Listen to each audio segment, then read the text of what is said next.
So you don't actually need to quit your job to build any form of freedom at all. What you need to do is just stop wasting the opportunity that your job is giving you right now. So at the moment, everything you see is things like escape the 9 to 5, quit your job tomorrow. Basically, what they're saying is that your only option here is you either find freedom by quitting your job or just be a failure and be miserable in your current job. And to be honest, it's just bullshit, right? So the thing you have to remember is that the job you're in right now is not actually the enemy here. It's actually the only thing that's going to give you any funding to get out of that in the future. And without it, you're going to be fucked. If you think about it, it's the only safety net that lets you take any risk in life. If you want to buy a car or a house or something like that, you're going to then rely on that salary forever and that money that you're earning. So if you don't have that all of a sudden, well, what's going to happen? You're going to be a little bit stuck in paying the bills. So let's just accept for a second that we need to stay in our job for a bit while we're working out what we want to do with our business. What a lot of people are doing is just coasting through saying, oh, I can't start a business while I'm in a full-time job. And actually, that's bullshit as well. So what a lot of people are doing when they're at work is they're just wasting their day thinking, oh, I'm at work, so I can't do anything else, or I can't think about anything else. And that's just rubbish. People are wasting everything about their job. They're wasting the money that they earn on crap when they get the money into their bank. And they're also wasting the hours that they have at work and all that experience and that momentum and the opportunity to learn and everything else. They're just wasting that and not doing anything with it. And because of that, they're missing out on the opportunity to turn that current bad experience into something that's going to be better and fruitful for you long term. So we're going to fix that in this video. So this is interesting, but most people think they actually hate their job, and I don't think that's the case at all. What I actually think is happening is people hate the idea of being trapped in that job forever. You're kind of locked in and you feel like you can't go anywhere. And a lot of it is on this cycle of like, you earn your money, you get paid, you spend it on a load of stuff, and then you're waiting for the next paycheck the next week or the next month before you can do anything else. And it's just a rat race. It just goes round and round forever. And then in the background, you're kind of dreaming about quitting and starting your own business online, looking at all these people saying, quit your 9 to 5 tomorrow. And then they're telling you, oh, this is how I've made 6 figures. I just quit my job. And that makes you feel shit about it. And it makes you feel behind, like, oh, I'm getting left behind if I don't do something now. And it pressures you to take action, because really what they're saying is quitting is the only way to win in life. And that's not exactly true, is it? So the important thing here is quitting too early in your job is just going to cause you as many problems as if you stay in your job long term. There's finding a balance, but while you're in that bad situation, you should be leveraging that opportunity for everything that you can. So here's how I've changed everything and my perspective on things. What I've done is stopped looking at a full-time job as something which is like prison. You're there forever. You look at it as an opportunity to leverage what you can while you can, earn what you can while you can, and make plans in the background to move to your own business. Now that sounds really simple. And so one of the things that you could do to help with this, so you don't have to worry about leaving and suddenly having loads of bills to pay, is to actually reduce your bloody bills. Do an exercise, go and see if you can find out what your freedom floor is. All that really means is how much money you need in order to be able to live on to survive right now. And if there's stuff in there that you don't need, you should be chopping it out, like pointless extra Netflix subscriptions or whatever that you don't need. Just downgrade to the lowest packages that you can get by with and start to put some of those funds aside for growing your business. Now, another thing you can do that's really, really simple, just reclaim some of the lost hours that you've put in. Now, when I say lost hours, what I mean is the screen time report on your phone, the one where it shows that you've watched 14 hours of Netflix this week because you're binging the next season of Game of Thrones or something. So if you just have a look at it, if it's saying like you've spent 14 hours on YouTube this week, well, if I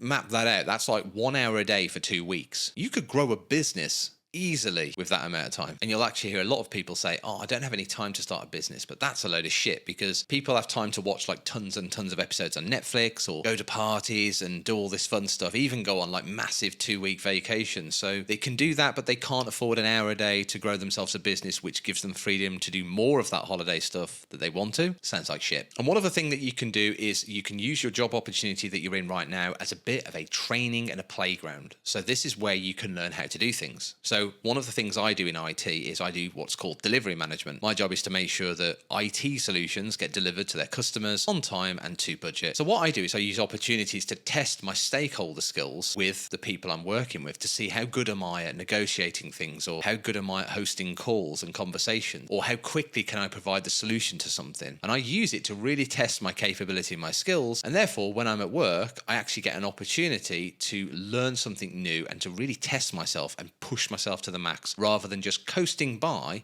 because you feel like it's a dead end job. So here's 4 things in a blueprint that I think you can adopt right now. It's dead fucking simple. The first thing you need to do is just get control of your financial numbers in your life, your personal costs and everything else. Think about everything you need to spend, everything that's absolutely necessary, and then also think about some of the things that are not necessary. Trim out the waste and just get a baseline in. That's what you're going to need to live on. Everything over and above that is a bonus and will give you a nest egg if you were to quit your job for whatever reason, or you got sacked or something else happened. The second part of the blueprint is to pick something that you think you can monetize fast. This is where you'll need to do a little bit of research, but if you know a little bit about how to deliver projects or project management, or maybe you're an expert with Excel, or maybe you're just really good at talking to people and organizing meetings and creating engagement, maybe you're just a content creator like me, if you can find something that you can monetize really fast, then do it. Find a way, start creating some of that stuff, test the water, test it really quickly. Don't spend your life building a business plan around it because you don't even know if it's going to be successful yet. It's what all the millionaires and the billionaires will do. They create a small idea around a small concept and then they evolve it if it has interest or looks like something that could get traction. Now, the third step, super important, we're back to time again. We talked about Netflix and the screen time stuff and spending all your time on holidays and whatever. Here's what I would do. I would block out 3 to 4 hours somewhere each week. And if you can block it out at the same time, great, but you might not always be able to do that because of your diary in your life. So find a way to block out 3 to 4 hours per week that you can focus on your business. It can be scattered out if you need to, but if you can do it together, it's great because you're engaged and in that mindset to do that work during that period, whereas it might be harder to get into that mindset on a different day. And if you use those 3 to 4 hours, you'll probably find actually you could get quite a lot done. And if you can allocate more, great, but let's just target small to start with. 3 to 4 hours should see you through. And then the fourth thing, this is really, really simple. Just stay in your current job. Don't listen to the advice of quit your job tomorrow, quit the 9 to 5, you'll make millions of dollars overnight. It doesn't work like that. Everyone showing you that is already making those amounts of money because they've been doing it for years. They didn't just quit and then all of a sudden in 10 days they were monetized and making tons of money. So it does not work like that. So don't listen to the traps of like, quit your job tomorrow, my course will save you. Oh, and by the way, here's the cost of my course, it's $10,000. Oh shit, didn't realize I needed a second mortgage. So just make sure you're not taking stupid advice like that and just focus on sticking in your job, learning what you can while you can, and then find some time to carve out your own business niche in your own time. Eventually, you'll get there. So some other quick takeaways: don't burn your bridges in your job. Don't just say fuck you to your boss because he's annoyed you today, or he brought you the wrong coffee, or he asked you to do an extra bit of work because he's a bit short-staffed at the moment. You don't want to burn those bridges because you might need that bridge later if things go to shit. You might need that job. And if you can't get it again, well, you're royally screwed. And you can use your job to buy time. In fact, some people can actually work from home all the time in their job. So they might have an opportunity to do little bits of work on lunch or between gaps or even during work if they're really cheeky. They'll find a way to do that because that's the benefit of setting yourself up. So if you can do that, fantastic, do it. Most important thing in this is don't waste your job. Use it as an opportunity to learn what you're doing, to get better and skilled at doing things that are going to matter for you if you were to grow your own business, and start putting some money aside. Don't abuse the earnings that you make. Start thinking about putting that to the side, and you can use it as a bit of an egg to grow your business. It might be getting a verified account on X so you can do longer posts, or you can get the blue tick so people engage with you more. These little things are mini expenses, and eventually you'll be able to offset them completely in your business. But to start with, it might be an easy way to get going on the ground floor and get things moving really quickly. And as we said,